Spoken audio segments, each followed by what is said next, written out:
샬롬, 좋은 아침입니다. 우리는 월요일마다 준비된 영상으로 각자의 자리에서 새벽 예배를 드리고 있습니다.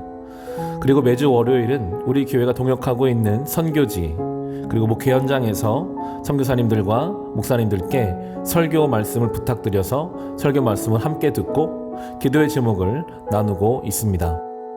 말씀의 은혜를 누리시고 기도의 제목으로 함께 기도하는 시간 되시기를 주님의 이름으로 축원합니다.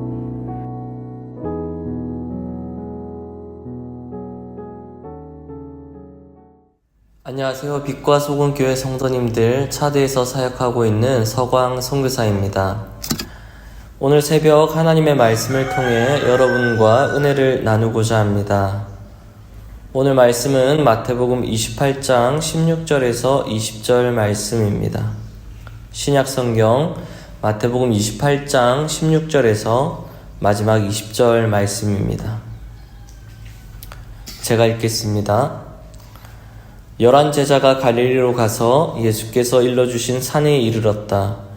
그들은 예수를 뵙고 절을 하였다. 그러나 의심하는 사람들도 있었다. 예수께서 다가와서 그들에게 말씀하셨다. 나는 하늘과 땅의 모든 권세를 받았다. 그러므로 너희는 가서 모든 민족을 제자로 삼아서 아버지와 아들과 성령의 이름으로 세례를 베추고 내가 너희에게 명령한 모든 것을 그들에게 가르쳐 지키게 하여라. 보아라, 내가 세상 끝날까지 항상 너희와 함께 있을 것이다. 아멘. 오늘 여러분과 나누게 된 말씀은 우리가 흔히 예수님의 지상명령으로 잘 알려진 말씀입니다. 아마도 선교라는 단어를 생각하면 가장 먼저 떠오르는 구절이 아닐까 생각해 봅니다. 저 역시 오늘 구절을 통해 차드 선교의 부르심이 있었기 때문에 여러분과 나눌 이 말씀을 준비하면서 다시 한번 저의 부르심을 생각하는 시간이 되었습니다. 바라기는 오늘 새벽 주님께서 주시는 말씀의 은혜를 통해 선교의 열정 그리고 영원 구원의 열정을 회복하는 저와 여러분이 되기를 간절히 축복합니다. 사랑하는 빛과 소금 교회 믿음의 동력자 여러분, 선교는 주님의 명령이라는 사실을 믿으십니까? 분명 오늘 본문은 주님께서 자신을 따르던 제자들에게 주신 명령입니다. 그냥 명령이 아니라 십자가에서 죽으시고 부활하신 주님께서 마지막으로 제자들에게 당부하신 명령입니다. 특별한 명령이자 반드시 순종해야 할 지엄한 명령인 것입니다. 오늘 말씀에서는 이 선교의 명령의 중요한 특징들을 발견할 수 있습니다. 첫째로 선교의 명령에 순종해야 하는 사람들이 누구인가 하는 것입니다. 믿음이 대단한 사람들이 선교의 명령에 순종해야 하는 것입니까? 그렇지 않습니다. 그리스도인이라면 누구나 해야 한다는 사실을 오늘 본문을 통해 알 수 있습니다. 오늘 본문 17절은 이렇게 말합니다. 그들은 예수를 뵙고 절을 하였다. 그러나 의심하는 사람들도 있었다. 부활하신 예수님께서는 갈릴리에서 제자들과 만나게 됩니다. 제자들은 예수님을 뵙고 절을 했습니다. 여기서 절을 했다고 번역된 이 단어는 경배하다라는 단어와 동의어입니다. 다시 말해 부활하신 예수님을 만난 제자들이 예수님을 경배했다는 것입니다. 한편 그 중에 몇 사람에 대해 성경은 어떻게 증가합니까? 의심하는 사람들도 있었다고 말하고 있습니다. 언뜻 예수님의 못자국 난 손을 만져봐야 알겠다는 도마가 생각나지 않습니까? 이처럼 예수님의 지상명령을 수행해야 하는 대상에는 전심으로 주님을 경배하는 자들도 있었지만 의심하는 자들도 있었습니다. 성도님들께서 잘 아시는 것처럼 예수님을 3번이나 부인하고 저주하였던 베드로도 이 명령을 들었고 예수님께서 잡히실 때 달아났던 제자들도 이 명령을 들었습니다. 흔히 믿음이 작다 하는 사람, 크다 하는 사람 상관없이 예수님께서는 하나님 나라의 위대한 일을 맡기셨습니다. 선교의 사명을 주신 겁니다. 선교를 감당하기에 충분한 능력이 있는 자들이어서 맡기신 것입니까? 아닙니다. 오늘 본문 18절은 이렇게 증거합니다. 예수께서 다가와서 그들에게 말씀하셨다. 나는 하늘과 땅의 모든 권세를 받았다. 20절 후반부를 보면 이렇게 말합니다. 내가 세상 끝날까지 항상 너희와 함께 있을 것이다. 무슨 얘기입니까?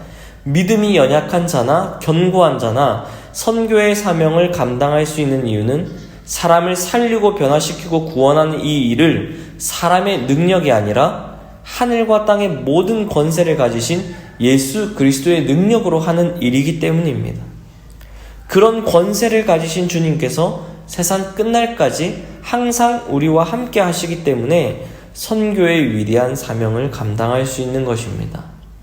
사랑하는 빛과 소금교회 믿음의 동력자 여러분, 예수 그리스도를 믿지 않던 한 사람을 복음을 듣게 하고 세례를 받게 하고 제자가 되어 주님의 가르침을 따라 살도록 만드는 것이 사람의 능력으로 가능한 일입니까?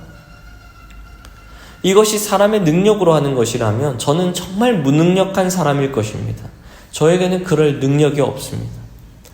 이것은 단순히 사람의 마음을 얻는 것과는 차원이 다른 것입니다. 하늘과 땅의 모든 권세를 가지신 주님의 능력이 아니면 불가능한 일입니다.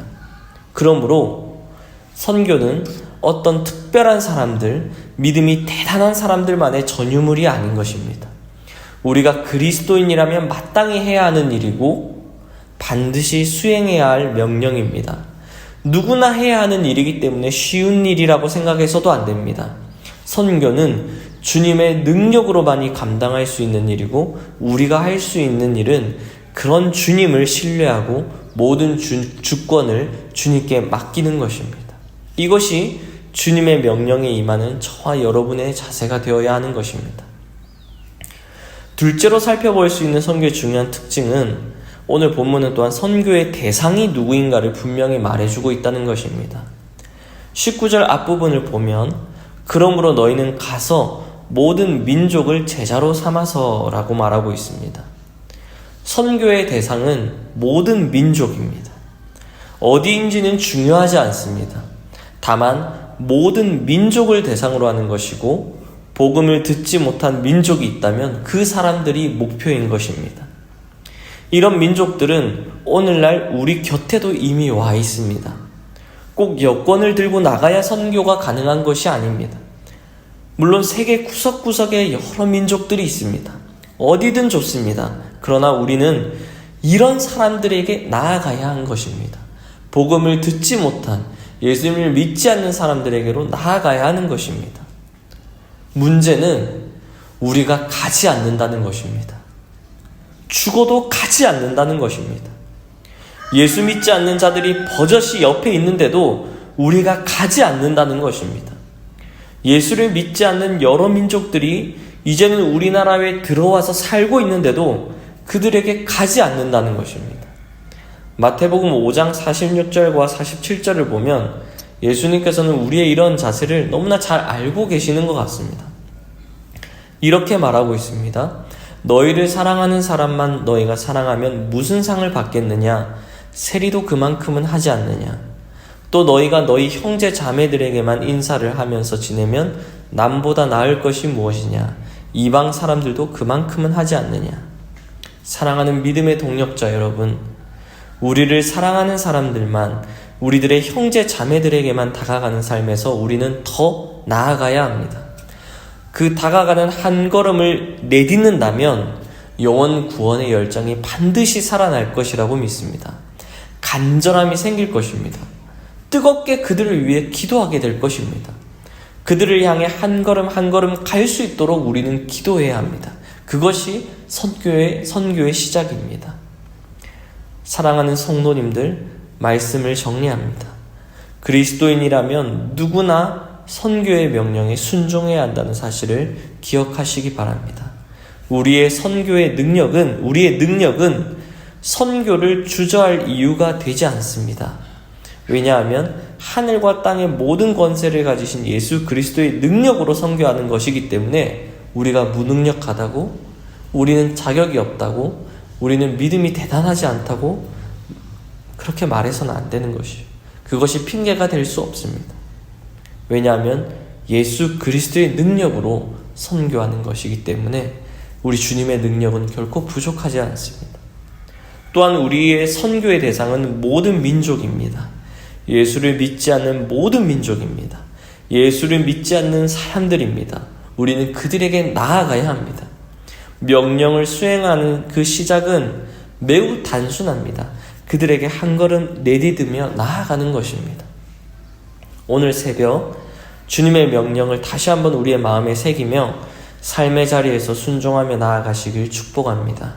그러할 때 이 땅의 영혼들을 향한 구원의 열정과 사랑이 회복되는 것을 경험하게 될 것이라고 믿습니다. 하늘과 땅의 모든 권세를 가지신 주님께 우리의 주권을 맡기며 위대한 선교의 사명을 잘 감당하시는 저와 여러분이 되기를 간절히 축복합니다.